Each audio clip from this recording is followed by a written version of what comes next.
Hey there, Workshop Whisperer fans. I'm Rachel Sheldrick from the Workshop Whisperer, and I help auto repair businesses to achieve business success. Today, I want to talk to you about your exit plan from your auto repair business. So, over the weekend, I did receive a message from a long-time fan of the page saying that he had sold his auto repair business and that it was actually 2 years in the making. And we had a bit of a chat, and it reminded me of just what's involved in you actually exiting your business under your terms. Now, I want to share with you 3 things that you need to keep in mind for when you go to sell.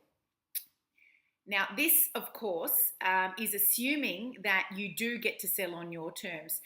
Something unfortunate, isn't forcing you to sell. You haven't become sick or, had an accident. This is where we prepare for you to exit the business. So it's a well thought out plan that you get to execute.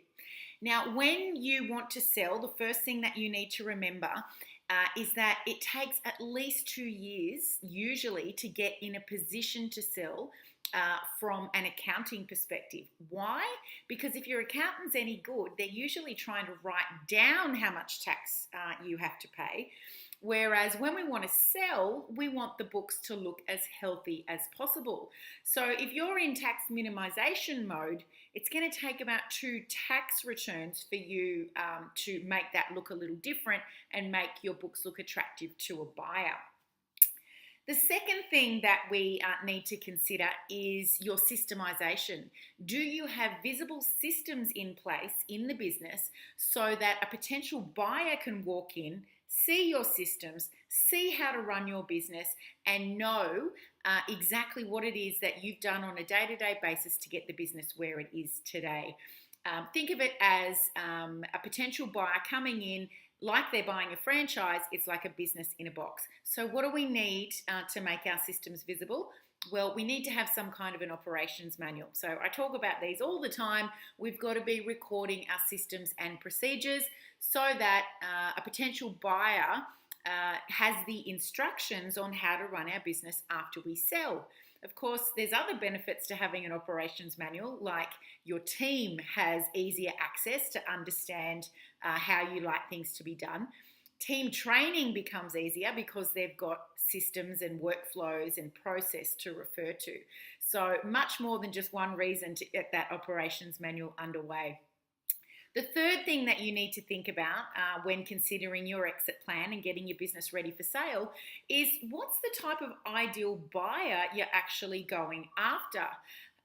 You may think that another mechanic is your ideal buyer, but perhaps your standard everyday mechanic doesn't have access to the finance required to purchase your business if your business is doing quite well. So maybe it's an investor that becomes your ideal buyer, somebody that just wants to buy that business in a box that's got all the systemization where they can just put in a manager and sit back and take home the profit. So you really need to give it some thought and also look at the opportune time for you to sell. If people need to be able to get access to finance in order to buy your business, you don't want the price that they pay to get too far ahead of what's actually affordable. Make sure you've always got a good lease in place as well, because banks don't lend money where the lease term is too short, because they want their people that they're lending to be able to repay it over a set term.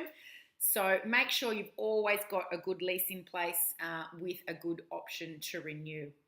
So they are the things that we need to consider when we're looking to sell our business. And even if we're not looking to sell right now, we always should ensure that we have an exit plan in place due to unforeseen circumstances, or you just have a change of heart.